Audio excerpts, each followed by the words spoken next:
KineMaster open ചെയ്യാം. ഒരു പുതിയ പ്രോജക്റ്റിനായി ക്രിയേറ്റ് ന്യൂ കൊടുക്കുക. ഇവയിൽ നിന്നും 9:16 എന്ന ഈ ആസ്പെക്ട് റേഷ്യോ സെലക്ട് ചെയ്ത് ക്രിയേറ്റ് കൊടുക്കുക. നിങ്ങളുടെ ഇമേജ് ഫോൾഡറിൽ നിന്നും പ്രോജക്റ്റിലേക്ക് വേണ്ട ഇമേജുകളെല്ലാം ഒന്നൊന്നായി ഓപ്പൺ ചെയ്യുക. ഇവിടെ നാം 5 ഇമേജുകളാണ് ഓപ്പൺ ചെയ്തിട്ടുള്ളത്. ഈ എഡിറ്റിംഗിനായി ഉപയോഗിച്ചിട്ടുള്ള ട്രാൻസിഷൻ എഫക്റ്റിന് വേണ്ടി ഈ അസറ്റ് സ്റ്റോർ ബട്ടണിൽ ക്ലിക്ക് ചെയ്യുക. ട്രാൻസിഷൻ എഫക്റ്റിൻ്റെതായ ഈ ബട്ടണിൽ ക്ലിക്ക് ചെയ്യുക. ആക്ഷൻ തന്നെയാണ് നമുക്ക് വേണ്ടത്. ഇവയിൽ നിന്നും മാഗ്നറ്റിക് സൂം സെലക്ട് ചെയ്യുക. ഡൗൺലോഡ് കൊടുക്കുക. ഇപ്പോൾ ഈ എഫക്റ്റ് നിങ്ങളുടെ കൈൻമാസ്റ്ററിലേക്ക് ഇൻസ്റ്റാൾ ചെയ്യപ്പെട്ടിട്ടുണ്ട്. അസറ്റ് സ്റ്റോർ ക്ലോസ് ചെയ്യാം. ആദ്യത്തെ ട്രാൻസിഷൻ പോയിന്റിൽ ക്ലിക്ക് ചെയ്യുക. മാഗ്നറ്റിക് സൂം സെലക്ട് ചെയ്യുക. ഇവിടെ നമുക്ക് വ്യത്യസ്ത രീതിയിലുള്ള 4 എഫക്റ്റുകൾ ലഭ്യമാണ്. ഇവയിൽ നിന്നും നിങ്ങളുടെ ഇഷ്ടാനുസരണമുള്ള ഏത് എഫക്റ്റ് വേണമെങ്കിലും സെലക്ട് ചെയ്ത് കൊടുക്കാവുന്നതാണ്. ഇവിടെ നമുക്ക് ഒന്നാമത്തെ ഈ എഫക്റ്റ് സെലക്ട് ചെയ്ത് നൽകാം. ആനിമേഷൻ സ്പീഡ് 1.5 ആക്കി മാറ്റുക. ബാക്കിയുള്ള എല്ലാ ട്രാൻസിഷൻ പോയിന്റുകളിലും ഒന്നൊന്നായി ക്ലിക്ക് ചെയ്ത് നിങ്ങൾക്ക് വേണ്ട എഫക്റ്റുകൾ നൽകുക.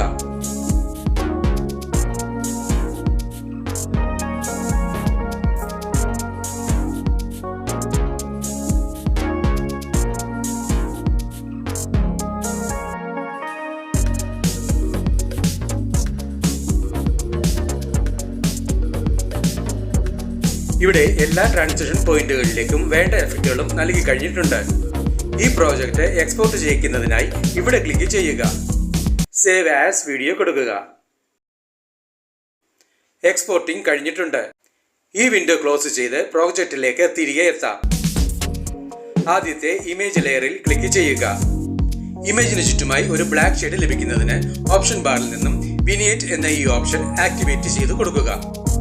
ബാക്കിയുള്ള എല്ലാ ഇമേജ് ലെയറുകളിലും ഒന്നൊന്നായി ക്ലിക്ക് ചെയ്ത് വിനിയേറ്റ് ആക്ടിവേറ്റ് ചെയ്ത് നൽകുക.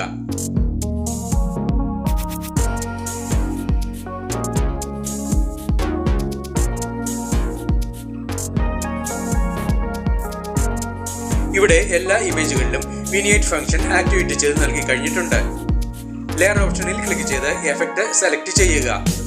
ബേസിക് എഫക്ട്സ് ഇവിടെ ക്ലിക്ക് ചെയ്യുക. ഗൗസിയൻ ബ്ലർ സെലക്ട് ചെയ്യുക.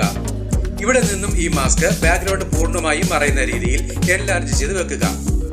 ടൈം ലൈനിൽ നിന്നും ഈ ലെയറിന്റെ ഡ്യൂറേഷനും മുകളിലത്തെ ലെയറുകളുടെ എൻഡിങ്ങിന് സമമായി വെക്കുക. ടൈം ലൈനിന് മുന്നിലെത്താം. നിങ്ങൾക്ക് ലഭ്യമായിട്ടുള്ള പാർട്ടിക്കിൾ വീഡിയോ ടെംപ്ലേറ്റ് ഓപ്പൺ ചെയ്യുക. ഇതിനായി ഡിസ്ക്രിപ്ഷൻ ബോക്സ് കാണുക. ഓപ്ഷൻ ബാറിൽ നിന്നും സ്പ്ലിറ്റ് സ്ക്രീൻ സെലക്ട് ചെയ്യുക. റെക്ടാംഗിൾ കൊടുക്കുക. ഓപ്ഷൻ ബാറിൽ നിന്നും ബ്ലെൻഡിംഗ് സെലക്ട് ചെയ്യുക. ഇവയിൽ നിന്നും ബ്ലെൻഡിംഗ് ഒപ്പാസിറ്റിയായി സ്ക്രീൻ സെലക്ട് ചെയ്യുക. നിങ്ങളുടെ കൈൻമാസ്റ്റർ എക്സ്പോർട്ട് ഫോൾഡറിൽ നിന്നും ഇപ്പോൾ നാം എക്സ്പോർട്ട് ചെയ്ത ഫയൽ ഓപ്പൺ ചെയ്യുക. ഓപ്ഷൻ ബാറിൽ നിന്നും ക്രോപ്പിംഗ് സെലക്ട് ചെയ്യുക. ഇവിടെ ക്ലിക്ക് ചെയ്ത് മാസ്ക് ഫംഗ്ഷൻസ് ആക്ടിവേറ്റ് ചെയ്യുക. ഷേപ്പ് ഇവിടെ ക്ലിക്ക് ചെയ്യുക. റൗണ്ടഡ് സ്ക്വയർ സെലക്ട് ചെയ്യുക. സ്ക്രീനിൽ നിന്നും ഈ ഇമേജ് ഈ രീതിയിൽ റെഡ്യൂസ് ചെയ്ത് വെക്കുക.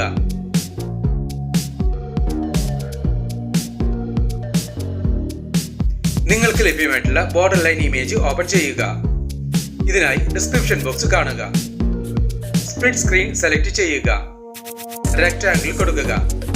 ടൈം ലൈനിൽ നിന്നും ഈ ലെയറിന്റെ ഡ്യൂറേഷനും മറ്റുള്ള ലെയറുകൾക്ക് സമമായി വെക്കുക. ഈ ഓഡിയോ ഓപ്ഷനിൽ ക്ലിക്ക് ചെയ്ത് വീഡിയോയ്ക്ക് വേണ്ട ഒരു ബാക്ക്ഗ്രൗണ്ട് മ്യൂസിക് സെലക്ട് ചെയ്യുക. ഇവിടെ നമുക്ക് ഈ മ്യൂസിക് സെലക്ട് ചെയ്യാം. ഈ പ്ലസ് സിംബലിൽ ക്ലിക്ക് ചെയ്ത് സെലക്ട് ചെയ്ത മ്യൂസിക് ടൈം ലൈനിലേക്ക് ആഡ് ചെയ്യുക. ടൈം ലൈനിലുള്ള എല്ലാ ലെയറുകളുടെയും ഡ്യൂറേഷനും ഒരുപോലെ തന്നെ ആയിരിക്കുവാൻ പ്രത്യേകം ശ്രദ്ധിക്കുക.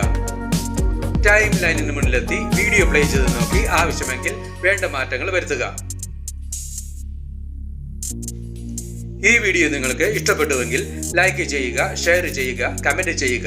ഒപ്പം കൂടുതൽ വീഡിയോകൾക്കായി സബ്സ്ക്രൈബ് ചെയ്യുവാനും മറക്കരുതേ എന്ന് പ്രത്യേകം ഓർമ്മിപ്പിക്കുന്നു.